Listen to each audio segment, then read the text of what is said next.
Hello, this is Anna Laura Brown, host of the Autoimmune Rehab Podcast, where we talk about how to actually thrive and heal your autoimmune condition rather than just covering it up with pills or changing your diet and hoping you'll feel better one day.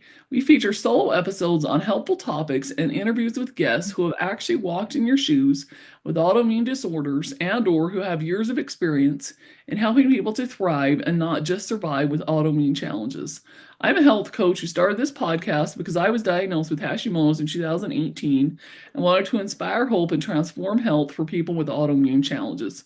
So keep listening and let's get you the help and hope you really need. This is the Autoimmune Rehab Podcast. And today I am happy to welcome Holly Stokes back to the podcast, who did an interview with her a while back about hypnosis and some of the different things like that and how you can use hypnosis for healing. And so today's interview is going to be a little bit different. She just, in about the last month and a half or so, published her book. And so for today's interview, we're going to focus on talking with her about that. And if you want to know more specifically about hypnosis and how she got into it and all that kind of thing, we'll link below the first interview that we did, and you can go back and check that one out. So, welcome to Autoimmune Rehab, Holly. And the first question I wanted to ask you is the title of your book's called The Miracle Code: Elevate Your Mind to Heal Your Body. So, how did you come up with that title? Well, actually, one of my friends does book publishing professionally, and I was explaining the concept how kind of untangling our inner stressors frees up our energy, and she just really condensed it and simplified it. So I can't claim what is that? Claim the inspiration for that one, but definitely having people on your team that can be more succinct and clear really helps. That's for sure, absolutely, because I think that's a great title, and I think it definitely it describes the book pretty well. The Miracle Code: Elevate Your Mind to Heal Your Body, because you definitely talk a lot about using your mind to heal your body. And some of the things that you overcame are pretty miraculous, really. I mean, as I was reading this, there were a few things in there. I was like, wow, you know? Thank you. It's been a journey, and everyone has their journey. Whether it's big stuff or small stuff, it can really add up. So, however you're judging it to be, big or small, it doesn't matter. It's just part of the journey, is what I would say. For sure, absolutely. So, one of the core messages of your book is that you can heal and you don't have to be stuck with your sickness. So, I'd like to find out, why do you think that people don't believe that they really can heal? And then we have a little bit of a follow-up question after that. Well, part of it is the model of health that we've grown up with, is that we have moved away, Western medical culture has really moved away from the natural world. And we've had a lot of great developments. We've had a lot of great understanding biology on the molecular level and understanding chemistry, which is the basis of Western medicine. But in the mix of moving toward that reductionist thinking, which is really going smaller and smaller, what they have also done, probably somewhat unintentionally, is to compartmentalize our biology from our beingness. And so along the way, we have discounted our emotional system. We have discounted our spirituality, our ability to, like, our aspirations or the elements of us that actually make us human. So, what I hope that people get from this book is recognizing that wholeness and healing is more about embracing our whole self. And healing is an inside job. Definitely Western medicine. I have to say it saved my life probably more than once. But for me, it wasn't a complete answer. And so when we bring in these elements of natural health and healing that maybe our culture has discounted or dismissed because they can't understand it, they haven't identified it or quantified it. But I have to say now too that there's a lot more research about the benefits of meditation. And they're finding meditation actually changes your brain. In fact, there's a great article that talks about the top 20 benefits of meditation proven by science. So science is catching up to this inner expansiveness of consciousness, the elements of us that make us human, that animate our body. And in this expanded model of understanding mind, body, and spirit, there are no fences. Our thoughts have a physical effect on how our body operates, and especially over time, definitely illustrated through the stress response. So the more we can embrace our wholeness, our beingness, and use elements to help shift those inner stressors inside of us to get to the inner healing, that's where our true healing starts.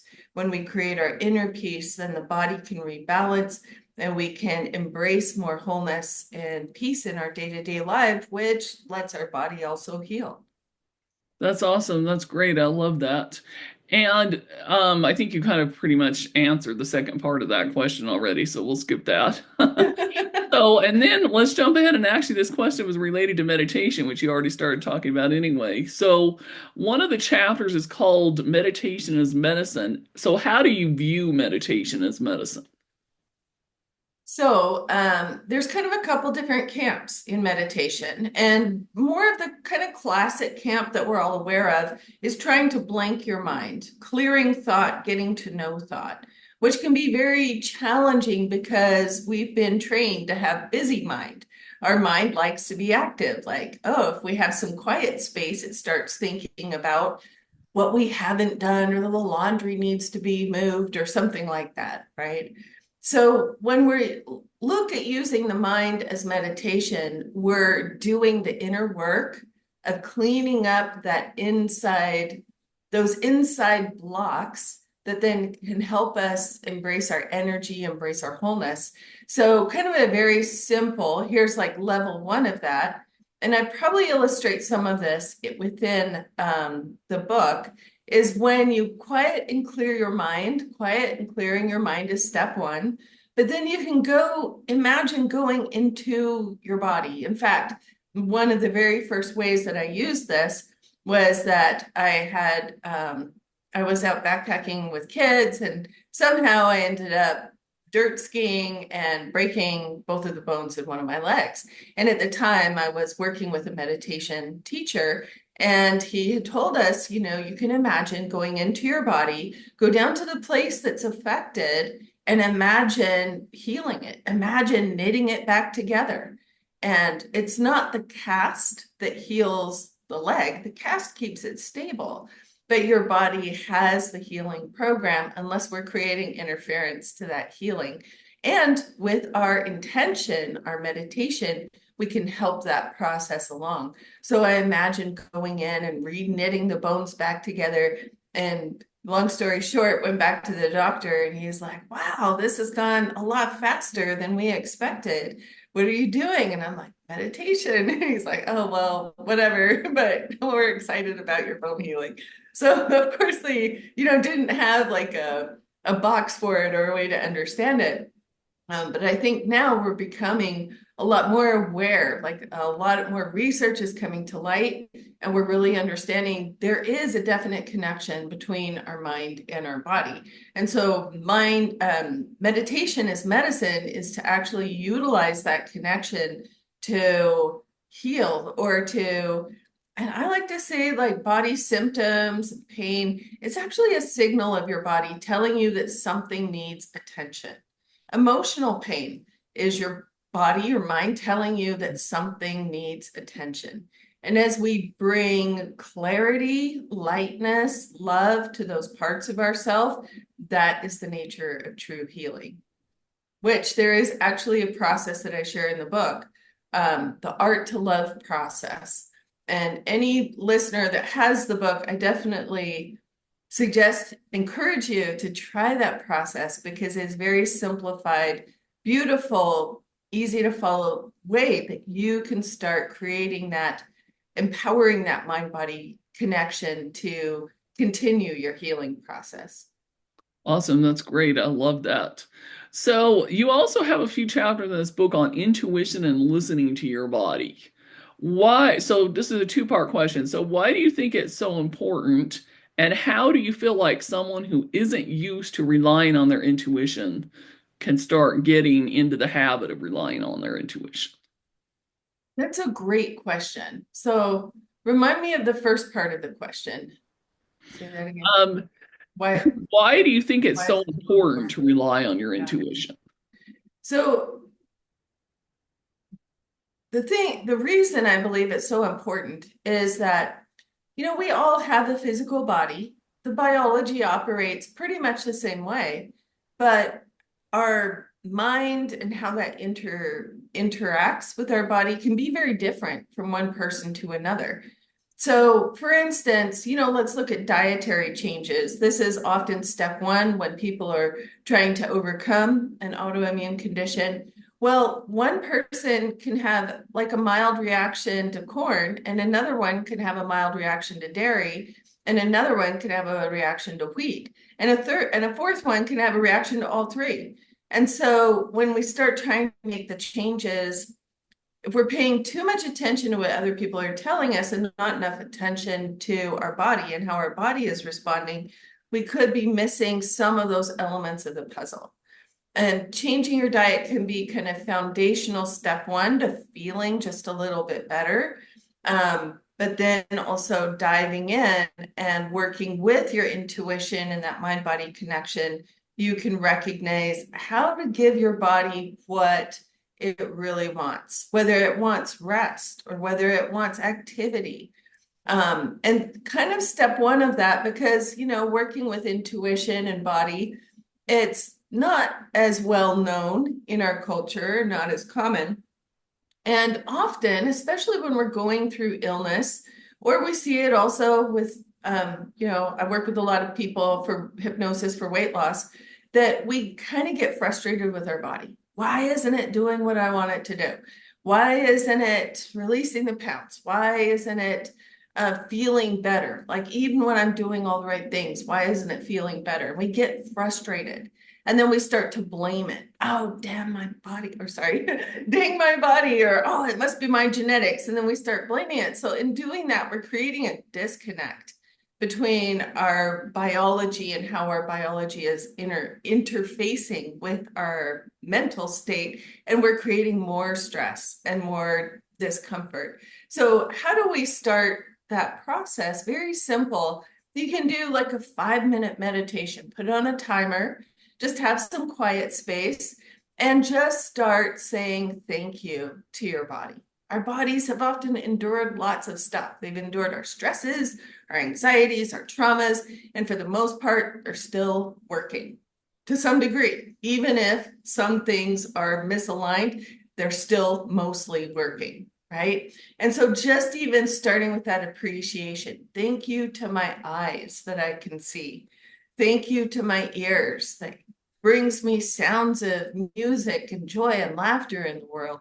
Thank you to my tongue for how I taste and enjoy food. And just like let yourself have a rant of 5 minutes of appreciation and notice what changes. And this is also how you start building that mind body connection as your body recognizes. And it's kind of like bordering into thinking of it as an intelligence. It's an intelligence that we can work with. And I kind of illustrate more of that through the process of the book. But if we start bringing that respect to it, oh, I'm sorry, body, that you've had these challenges. What do you want me to do for you today? Oh, it wants me to drink water. Maybe it wants me to go for a walk, or maybe it wants me to just be quiet and meditate. That's how we can start building that connection so that we can start using that connection to work for us and leading it to where we want it to go. That's good. That's awesome. Yeah, I love that. And we're not really going to address that so much because there's just too much to cover here, but she's got even a whole chapter on how to embrace that concept for cravings too, and how to control and manage your cravings by listening to your intuition and stuff. So if you want to learn about how all that works, you got to check out the book. We'll say that. Great. Yes. Thank you. Yeah. Oh. So then another question I was curious about is out of all the things you tried to heal, which you tried a lot of different things and had different varying degrees of success with different things, what thing do you feel like you did that was the most impactful specifically for putting your lupus into remission? Yeah, I would say I was pretty well functioning, but I still had like layers of trauma to clean up. And it's really cleaning up the layers of trauma and the anxiety levels that I believe made the biggest difference in allowing mind and body to rebalance. And then along the way, things that helped, and definitely changing diet helped to a certain degree, but for me, it wasn't enough. So like it's one of the fastest ways we can start to feel better. In fact, when I was teaching healthy lifestyle classes, a lot of people by day 10 of just cleaning out certain foods, I say replace it instead of like, I'm never going to eat a cookie again, like eating, doing a mild detox, going back to more of a plant-based diet, or cleaning out some of the major allergen foods that most people are might having reaction to. Within 10 days, a lot of my people that had arthritis are like, wow, I can, get on the floor with my grandkids. I can move without pain. So it's definitely one of the quickest ways to start to feel better. And then on top of that is really kind of that inner work. When we heal our traumas, we're taking layers of stress off of our mind and body system. And then also managing our anxiety and trauma. But we can manage it or we can heal it. And healing is that inner work.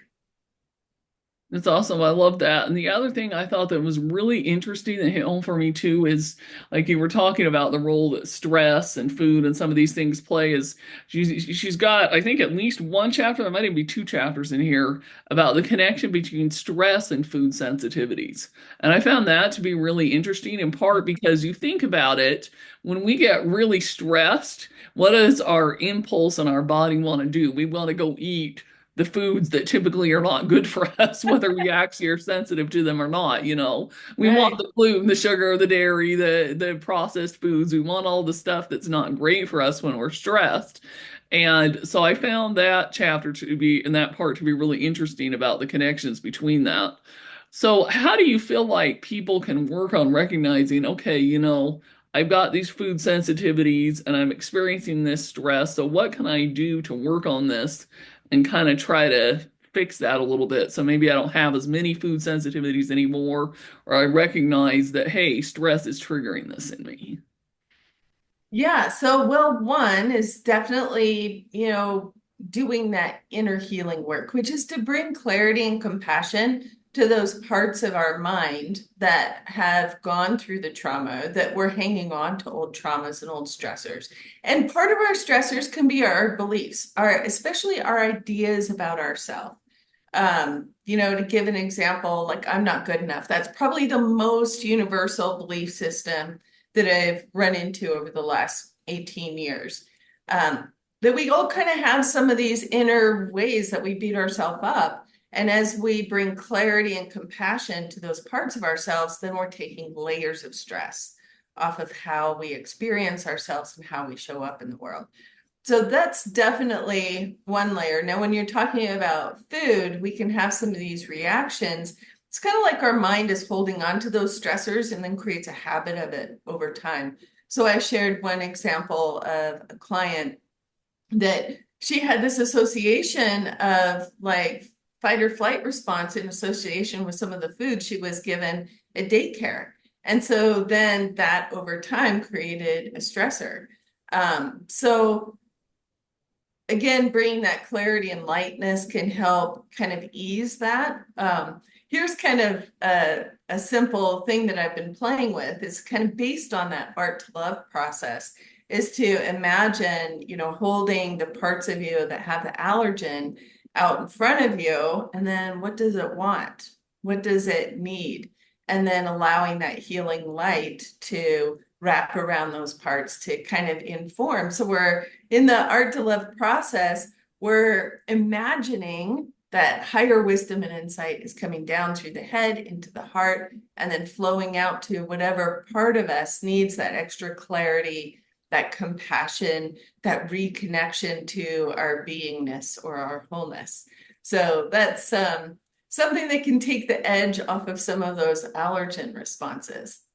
For sure, absolutely. It's kind of like the whole Nayet strategy, which is really similar to that, which you're probably familiar with, that a lot of acupuncturists will do, which is, the whole concept of helping to release those food sensitivities and those allergens and that kind of. Interesting. I haven't heard of that one, but Yeah, yeah. it's basically where they do a process by which, for the most part, what they do is they have you hold either the food or something that represents that food, and then they do kind of a different there's different approaches. Some of them will do more of like an emotional healing Yeah. type, energy healing type strategy while you're holding that food, and then they do like some acupressure type points in different places throughout the body, and a lot of times we'll have you do affirmations and things involved with helping you release Yeah. where it is in your body that is causing the issue with that food.